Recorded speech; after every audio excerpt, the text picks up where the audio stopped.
Welcome back. Now in this video we are going to discuss in continuation of fluid and electrolyte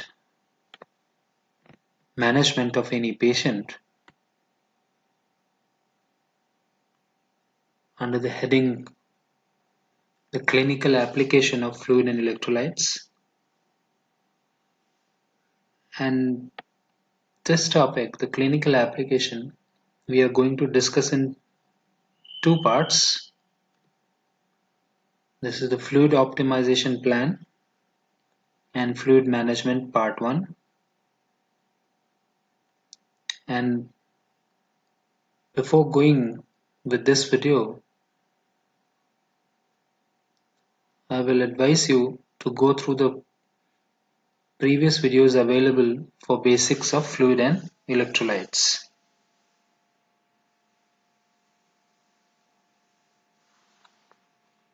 Let's start our journey in this video, and this is very important. Basically, this is all about the clinical application, how to behave during the management of any dehydrated patient or patients requiring fluid replacement in a triage or in an emergency room. So the clinical aspect, the basic practical aspect we are going to discuss in this video, and we'll try to make a plan for managing different situations as far as the fluid and various electrolytes are concerned. So the first question arises, how to identify those patients during our ER postings or during triage postings, the patients who need fluid optimization. So any patient, if we want to identify, this is a very important slide, and this is showing the indications for fluid resuscitation in preoperative phase of any patient. What about any patient? Any patients means these are the groups you can see here. These are the groups of patients who require fluid optimization. I have divided these patients into various 5 groups, the broad groups, and these are the examples of these groups. So first group here is any patient presenting with acute symptoms and the major presentation is vomiting or diarrhea. For example, patients of intestinal obstruction. Since the intestinal obstruction could be anywhere from gastric outlet obstruction up to the colonic obstruction, then the biliary colic, and the patients of gastroenteritis. So these 3 examples are there for this group. Acute presentation with vomiting or diarrhea. So these patients will require fluid resuscitation. Okay. So now the second group is again the acute presentation, but here the patient is taking less of fluid. He or she is presenting with reduced fluid intake. Why reduced fluid intake? Maybe because of immobility, patient cannot take, or patient is very debilitated. So due to his or her debilitated condition, not able to take adequate fluid. And under this group, the examples are like pancreatitis, prolonged sepsis with pyrexia, means fever.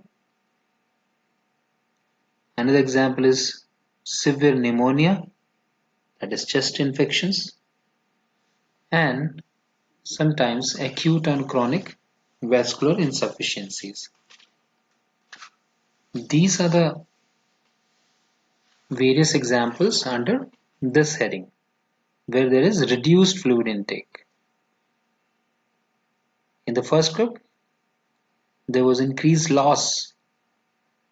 The second group, reduced fluid intake.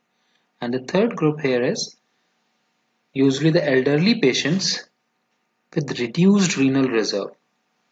Reduced renal reserve means these patients are less effective whenever fluid balance is concerned. So in these group of patients, there is less effective fluid balance control.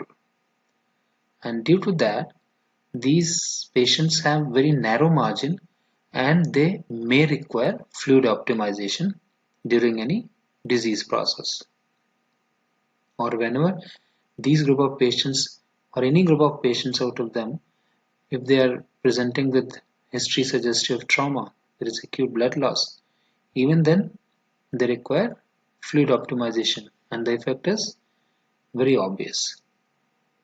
Fourth group of patients who may require fluid optimization is related to the various drugs, especially those drugs they are going to impair the renal responses to various fluid changes in the body. For example, diuretics. Any patient on diuretics, if they are presenting with some associated comorbid conditions, they may require fluid optimization due to diuretic effect of the drug. And finally, the fifth group could be any patients with low body weight with overall low total body water. Patient is underweight, cachexic, and he or she is dehydrated also. Overall lower total body water is there. So similar losses in these group of patients, they will have a greater effect. So again, these group of patients may require fluid optimization. So till now, I hope these are the 5 groups where we may require fluid optimization. We'll have to give the required fluid. Okay. Now, next question is which fluids to be given. Okay, we want to optimize the fluid condition in any particular patient, but which type of fluid we want to give. So whenever we are managing these type of patients, there are few basic principles. And the most important point again in this scenario is we must use the correct volumes. And that correct volume should be given at the correct rate, right?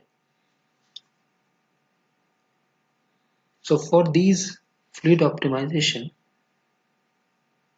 broadly we are having two broad groups of IV fluids, crystalloids and colloids. We'll come very soon, we'll discuss these two things, the crystalloid and colloids. As a rule, most of the time, the isotonic crystalloids are preferred and they are fluid of choice to correct imbalances normally. Obviously, there are some exceptions. We'll come to those exceptions later on.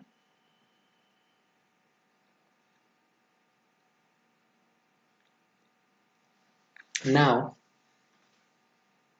suppose there may be various conditions with the patient or there are various scenarios in any patient who is presenting to us in triage, and the most important out of those conditions, just look for the renal function of the patient. If the renal function of the patient is within normal limits, What is the fluid of choice? The most widely used fluid in this condition is isotonic 0.9% saline. This is also known as normal saline. Why this is important, this 0.9% saline?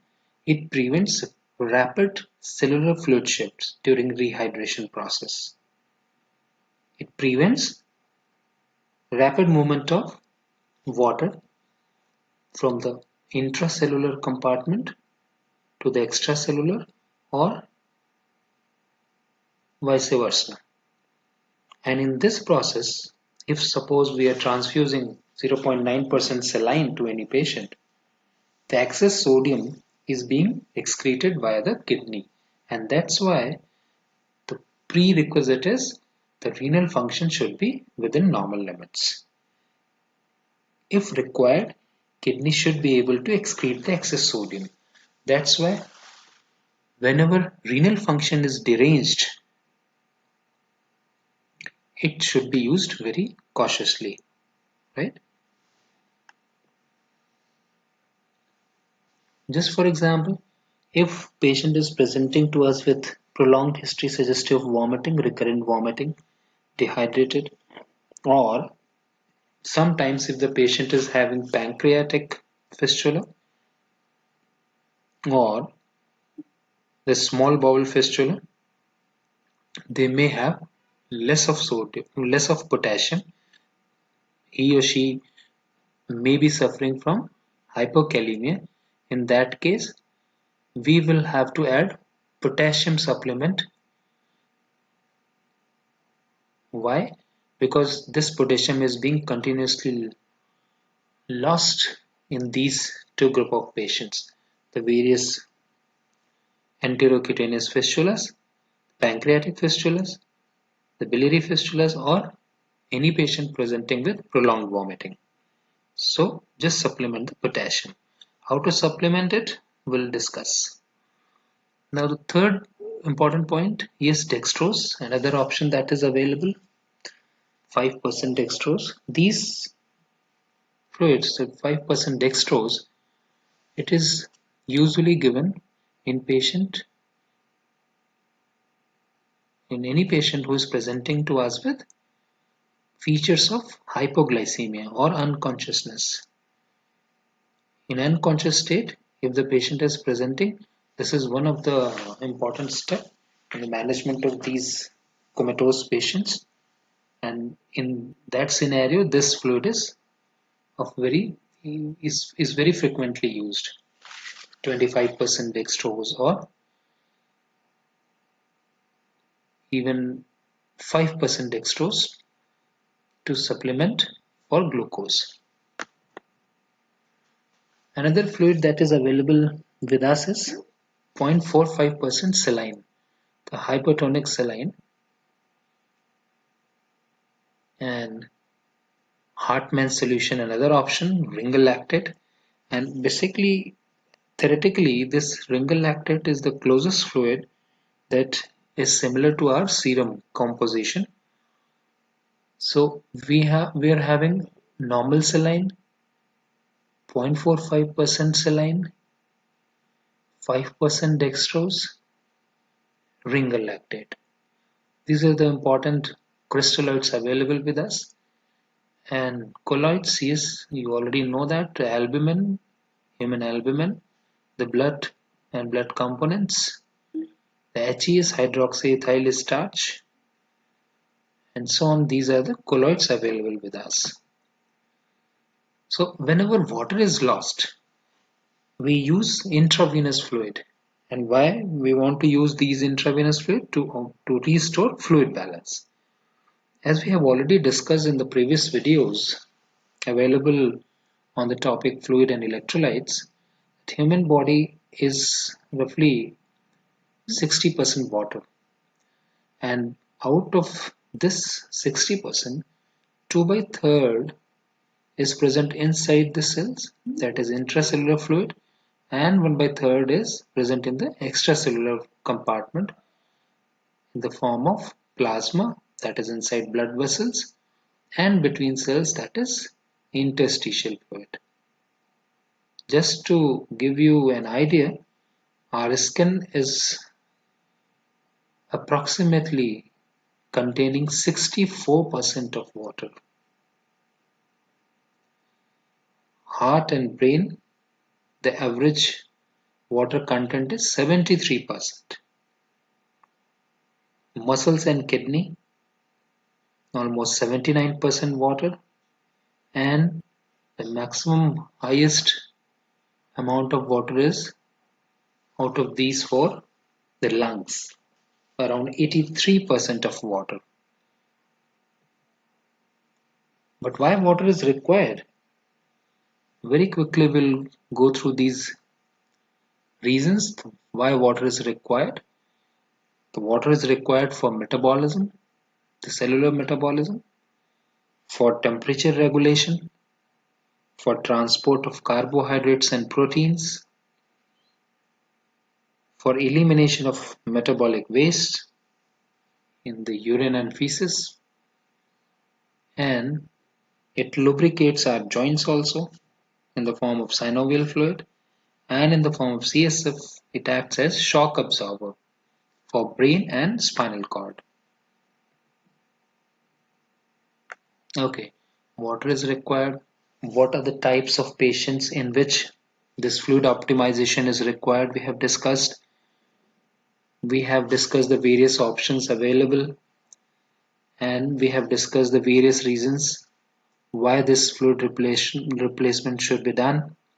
Now next question is which IV fluid? We have decided, okay, this patient requires fluid supplementation. But which intravenous fluid we should give? And the answer is it depends upon the reason for the fluid loss. What is the reason behind the low plasma volume or low blood volume? And depending on that, we would like to choose any one of these two things available with us, crystalloids or colloids. First of all, something about crystalloids. Then crystalloid solutions, these are most commonly used whenever we want to optimize the fluid condition of any patient. And broadly speaking, there are three types of crystalloids: the hypertonic crystalloid, isotonic crystalloids, and hypotonic crystalloids. Now, what is this tonic word? Tonic word means tonicity of that particular fluid. This tonicity means this is the ability to make the ability of the fluid to make water move either into or out of a cell by osmosis. And this tonicity is related to the osmolarity of the fluid also.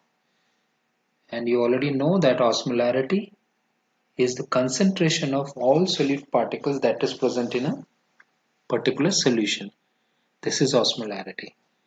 So, three types of crystalloids: hypertonic, more osmolarity, then isotonic, similar to our plasma, then hypotonic, less osmolar than our plasma, right? We have already discussed this. Low osmolarity means solution with less number of particles. High osmolarity, solution with more number of particles. And whenever there is difference in these osmolarity, just remember water moves from low to high osmolarity through semi-permeable membranes. And in this manner, our body maintains the balance of water and solutes. This is a very important slide, this one. The hypertonic crystalloid, isotonic crystalloid, and hypotonic crystalloid. If we are focusing over this part, the hypertonic crystalloids means in this scenario, the extracellular fluid compartment has more solutes. Why? Because we are giving hypertonic crystalloid. We are adding to the hypertonicity of the extracellular fluid, that plasma. It has more solutes, and that's why the osmolarity of the ECF we are increasing, and it is more than the ICF. So what will happen? Water will flow out of the cells. Intracellular water will come out. Why? Because water always moves from low osmolarity to high osmolarity. Okay? If we are giving isotonic crystalloid, means we are not changing the osmolarity of any one of them. The ECF osmolarity we are not going to change. Why? Because we are providing isotonic crystalloid, same osmolarity. And that's why the ICF and ECF osmolarity will be the same, almost same, and that's why there is no movement of water. And this is the reason in most of the patients we prefer isotonic crystalloid supplementation whenever fluid optimization is required. And finally, the third condition, that is hypotonic.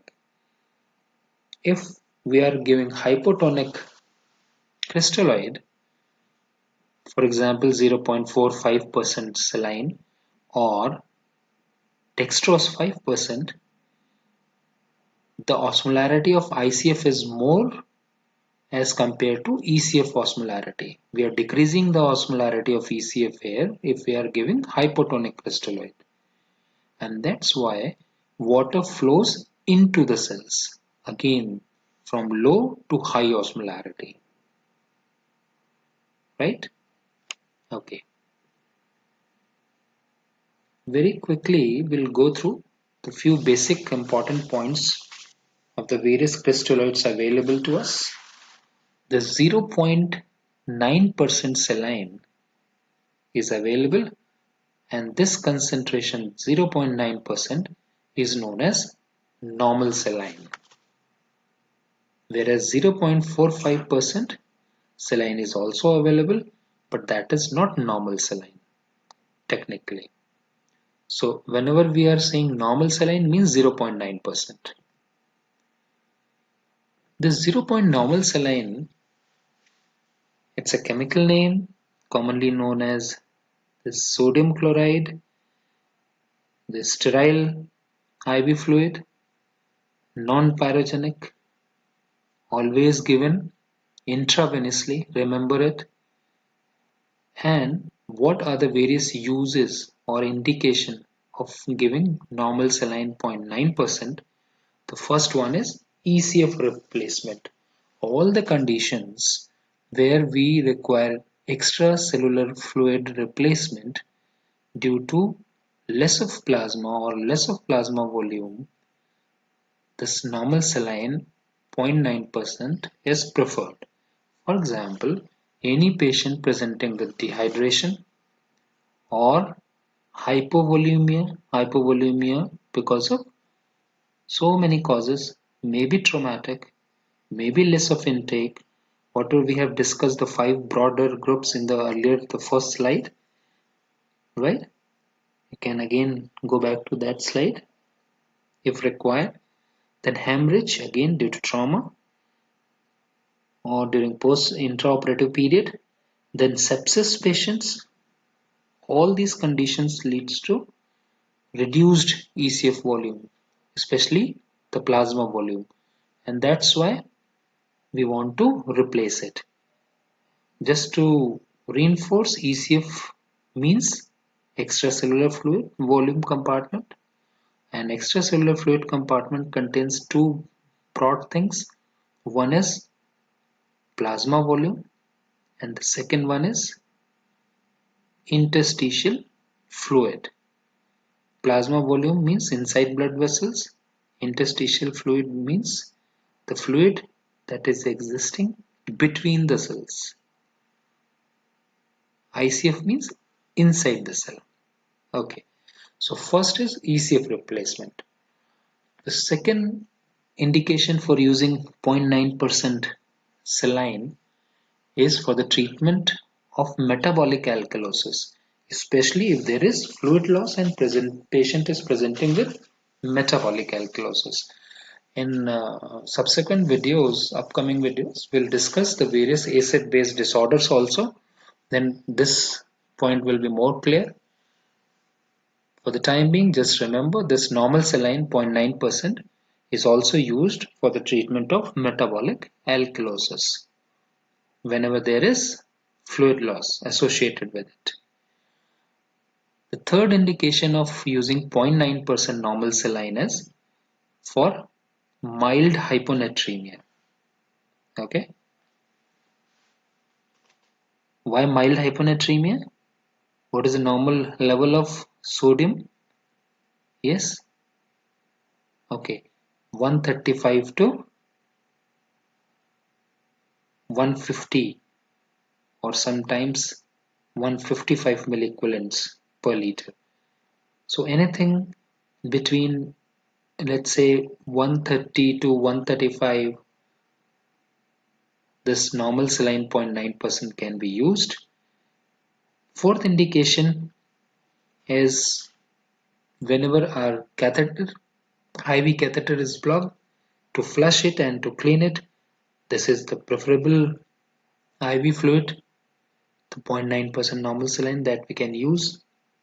And in any resuscitation process, this is the fluid of choice for resuscitation. Again, just remember normal solution, the normal saline solution, it is only used via intravenous access. Okay.